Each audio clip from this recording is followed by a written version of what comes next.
राधे राधे। जय श्री कृष्णा, जय श्रीमन नारायण। आमल की एकादशी की आप सभी को हार्दिक शुभकामनाएं।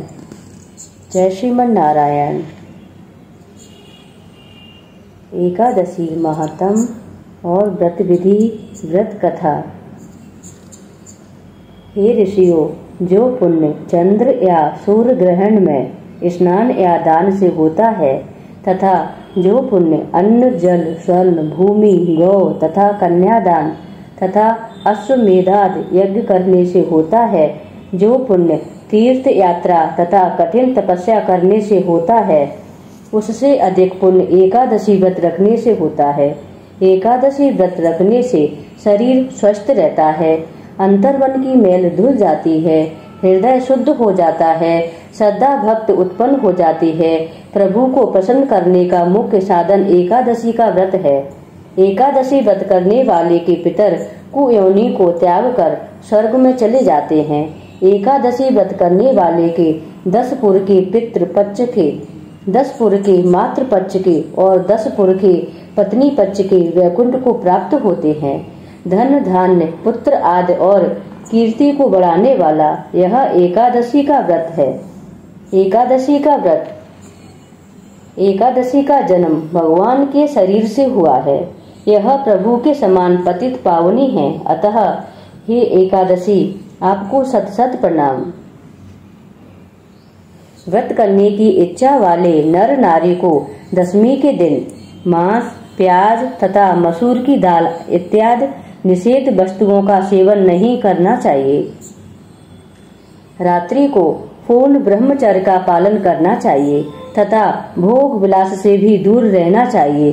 प्रातः एकादशी को लकड़ी का दातुन न करें। नींबू, जामुन या आम के पत्ते लेकर चबा लें और उंगली से कंठ शुद्ध कर लें। व्रत से पत्ता तोड़ना भी वर्जित है, अतः स्वयं गिरा हुआ पत्ता लेकर सेवन करें। यदि यह संभव न हो तो पानी से 12 कुल्ले कर लें, फिर स्नान आदि कर मंदिर में जाकर गीता पाठ कर लें या पुरोहितादि से श्रवण करें। प्रभु के सामने इस प्रकार प्रण करना चाहिए कि आज मैं चोर, पाखंडी और दुराचारी मनुष्य से बात नहीं करूंगा और न ही किसी का दिल दुखाऊंगा। गौ, ब्राह्मण आदि को फलाहार व अन्न आदि देकर प्रसन्न करूंगा। रात्रि को जागरण कर कीर्तन करूंगा। ओम नमो भगवते वासुदेवाय नमः, इस 12 अक्षर मंत्र का जाप करूंगा। राम, कृष्ण, नारायण इत्यादि विष्णु सहस्त्र नाम को कंठ का भूषण बनाऊंगा। ऐसी प्रतिज्ञा करके श्री विष्णु भगवान का स्मरण कर प्रार्थना करें कि हे त्रिलोकीपति, मेरी लाज आपके हाथ है, अतः मुझे इस प्रण को पूरा करने की शक्ति प्रदान करना। यदि भूलवश किसी निंदक से बात कर बैठे तो उसका दोष दूर करने के लिए भगवान सूर्य नारायण के दर्शन तथा धूप दीप से श्री हरि की पूजा कर क्षमा मांग लेनी चाहिए। एकादशी के दिन घर में झाड़ू नहीं लगानी चाहिए। चींटी आदि सूक्ष्म जीवों की मृत्यु का भय रहता है। इस दिन बाल नहीं कटवाने चाहिए और न ही अधिक बोलना चाहिए। अधिक बोलने से मुख से न बोले योग्य वचन भी निकल जाते हैं। इस दिन यथाशक्ति अन्नदान करना चाहिए, किंतु स्वयं किसी की दिया हुआ अन्न कदापि ग्रहण न करें।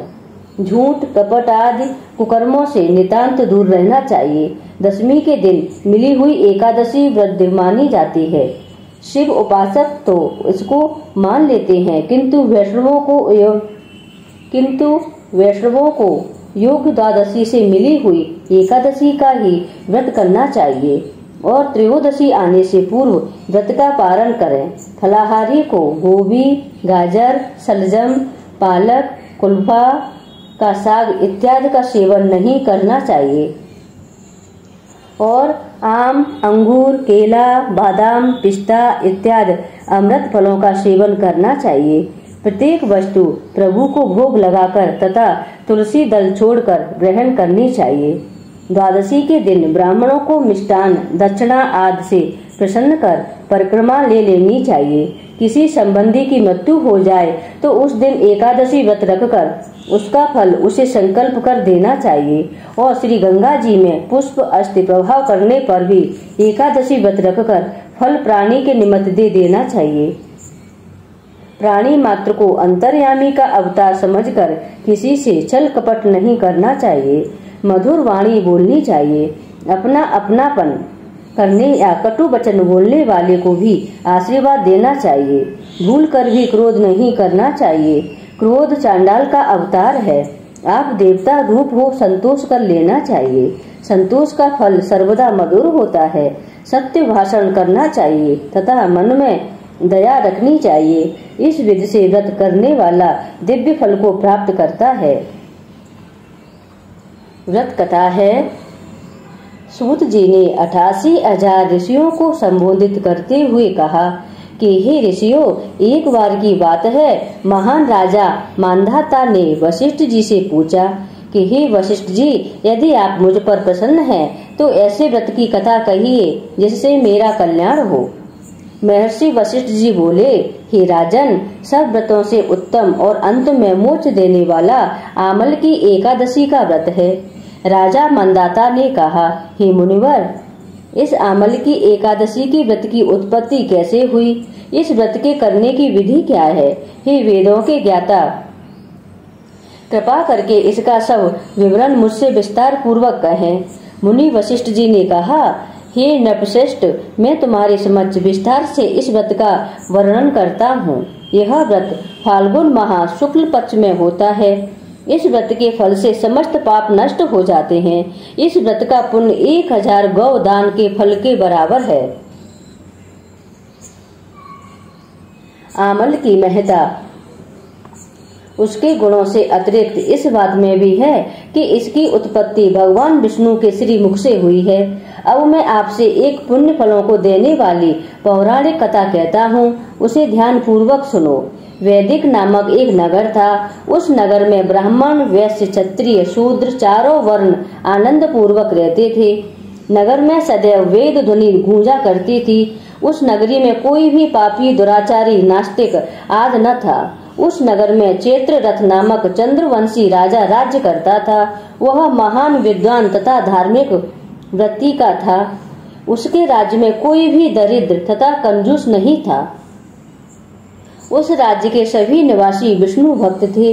वहाँ के वृद्ध से बालक तक सभी निवासी प्रत्येक एकादशी का व्रत करते थे। एक समय फाल्गुन मास के शुक्ल पक्ष की आमल की नामक एकादशी आई। उस दिन राजा से प्रजा तक, वृद्ध से बालक तक सबने हर्ष सहित उस एकादशी का व्रत किया। राजा अपनी प्रजा के साथ मंदिर में आकर कुंभ स्थापित करके तथा धूप, दीप, नैवेद्य, पंचरत्न, छत्र आदि से धात्री का पूजन करने लगे। वे सब धात्री की इस प्रकार स्तुति करने लगे कि हे धात्री, आप ब्रह्म स्वरूपा हैं। आप ब्रह्मा जी द्वारा उत्पन्न हो और समस्त पापों को नष्ट करने वाली हैं। आपको नमस्कार है। आप मेरा अर्घ स्वीकार करें। आप श्री रामचंद्र जी के द्वारा सम्मानित हैं। मैं आपसे प्रार्थना करती हूँ, मेरे समस्त पापों का हरण करो। उस देवालय में रात्रि को सबने जागरण किया। रात्रि के समय उस जगह एक बहेलिया आया। वह महापापी तथा दुराचारी था। अपने कुटुंब का पालन वह जीव हिंसा करके करता था। वह भूख प्यास से अत्यंत व्याकुल था। कुछ भोजन पाने की इच्छा से वह मंदिर के एक कोने में बैठ गया। उस जगह विष्णु भगवान की कथा तथा एकादशी महात्म सुनने लगा। इस प्रकार उस बहेलिये ने समस्त रात्रि अन्य लोगों के साथ जागरण कर व्यतीत की। प्रातः काल होते ही सभी लोग अपने अपने घर को चले गए। इसी प्रकार वह बहेलिया भी अपने घर चला गया और वहां जाकर भोजन किया। कुछ समय के बाद उस बहेलिये की मृत्यु हो गई। उसने जीव हिंसा की थी। इस कारण हालांकि वह घोर नरक का अधिकारी था, किंतु उस दिन आमल की एकादशी के व्रत तथा जागरण के प्रभाव से उसने राजा विदुरथ के यहाँ जन्म लिया। उसका नाम वसुरथ रखा गया। बड़ा होने पर वह चतुरंगिणी सेना सहित तथा धन धान्य से युक्त होकर 10 सहस्त्र ग्रामों का पालन करने लगा। वह तेज में सूर्य के समान, कांति में चंद्रमा के समान, वीरता में विष्णु भगवान के समान और क्षमा में पृथ्वी के समान था। वह अत्यंत धार्मिक, सत्यवादी, कर्मवीर और विष्णु भक्त था। वह प्रजा का समान भाव से पालन करता था। दान देना उसका नित्य का कर्तव्य था। एक दिन राजा वसुरथ शिकार खेलने के लिए गया। देव योग से वन में वह रास्ता भटक गया और दिशा का ज्ञान न होने के कारण उसी वन में एक वृक्ष के नीचे सो गया। उसी समय पहाड़ी डाकू वहां आए और राजा को अकेला देखकर मारो मारो का उच्चारण करते हुए राजा वसुरथ की ओर दौड़े। वह डाकू कहने लगे कि इस दुष्ट राजा ने हमारे माता पिता, पुत्र पौत्र आदि सभी संबंधियों को मारा है तथा देश से निकाल दिया है। अब हमें इसे मारकर अपने अपमान का बदला लेना चाहिए। ऐसा कहकर वे डाकू राजा को मारने लगे और उस पर अस्त्र शस्त्र का प्रहार करने लगे। उनके अस्त्र शस्त्र राजा के शरीर पर गिरते ही नष्ट हो जाते और राजा को पुष्पों के समान प्रतीत होते थे। कुछ देर बाद विधाता की करनी ऐसी हुई कि उन डाकुओं के अस्त्र शस्त्र उन पर उल्टा प्रहार करने लगे, जिससे वे मूर्छित हो गए। उस समय राजा के शरीर से एक दिव्य देवी प्रकट हुई। वह देवी अत्यंत सुंदर थी तथा सुंदर वस्त्रों तथा आभूषणों से अलंकृत थी। उसकी भ्रुकुटी टेढ़ी थी। उसकी आंखों से लाल लाल अग्नि निकल रही थी। वह उस समय काल के समान प्रतीत होती थी। उसने देखते ही देखते उन सभी डाकुओं को काल के गाल में पहुंचा दिया। जब राजा की नींद टूटी तो उन डाकुओं को मरा हुआ देखकर सोचने लगा कि इन दस्युओं को किसने मारा। मेरा इस वन में कौन हितैषी रहता है। जब राजा वसुरथ ऐसा विचार कर रहा था तभी आकाशवाणी हुई, हे राजन, इस संसार में विष्णु भगवान के अतिरिक्त तेरी रक्षा कौन कर सकता है। इस आकाशवाणी को सुनकर राजा ने विष्णु भगवान को प्रणाम किया, फिर अपने नगर को वापस आ गया और सुख पूर्वक राज करने लगा। महर्षि वशिष्ठ बोले, हे राजन, यह सब आमल की एकादशी के व्रत का प्रभाव था। जो मनुष्य एक भी आमल की एकादशी का व्रत करता है वह प्रत्येक कार्य में सफल होता है और अंत में विष्णु धाम को जाता है। बोलिए श्री हरि नारायण की जय, लक्ष्मी नारायण की जय, एकादशी माता की जय। भगवान विष्णु की शक्ति हमारे सभी संकटों को काटती है। यह मनुष्य की ही नहीं, देवों की रक्षा में भी पूर्णतः समर्थ है। इसी शक्ति के बल से भगवान विष्णु ने मधुकेटव नामक दैत्यों का संहार किया था। इसी शक्ति ने उत्पन्ना एकादशी बनकर मुर नामक दैत्य का वध करके देवों को सुखी किया था। केवल एक बार आमल की एकादशी का व्रत करने वाले बहेलिये को जन्म जन्मांतर तक विष्णु भगवान की कृपा प्राप्त हो गई। बोलिए श्री हरि नारायण की जय।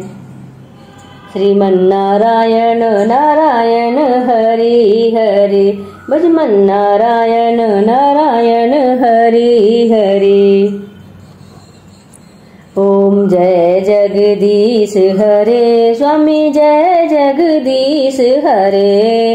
भक्त जनों के संकट चढ़ में दूर करे। ओम जय जगदीश हरे। जो ध्यावे फल पावे, दुख बिन से मन का। सुख संपत्ति घरे आवे, कष्ट मिटे तन का। ओम जय जगदीश हरे। मात पिता तुम मेरे, शरण गहूँ मैं किसकी। तुम बिने और न दूजा, आस करूँ मैं जिसकी। ओम जय जगदीश हरे।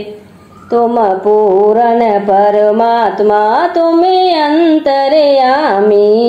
पार ब्रह्म परमेश्वर, तुम सबके स्वामी। ओम जय जगदीश हरे।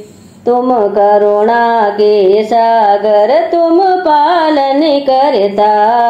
मैं मूरख खल कामी, मैं मूरख फल कामी। कृपा करो भरता।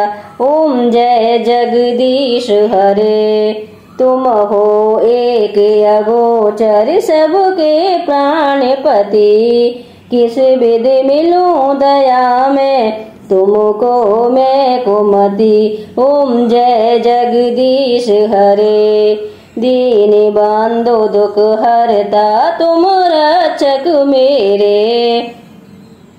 अपने हाथ उठाओ, अपनी शरण लगाओ, द्वार पड़ा मैं तेरे, ओम जय जगदीश हरे। विषय विकार मिटाओ, पाप हरो देवा, श्रद्धा भक्ति बढ़ाओ, संतन की सेवा, ओम जय जगदीश हरे। श्री जगदीश जी की आरती जो कोई नर गावे, स्वामी प्रेम सहित गावे, कहत शिवानंद स्वामी, कहत हरिहर स्वामी, सुख संपत्ति पावे, ओम जय जगदीश हरे, स्वामी जय जगदीश हरे। भक्त जनों के संकट, दास जनों के संकट, क्षण में दूर करे,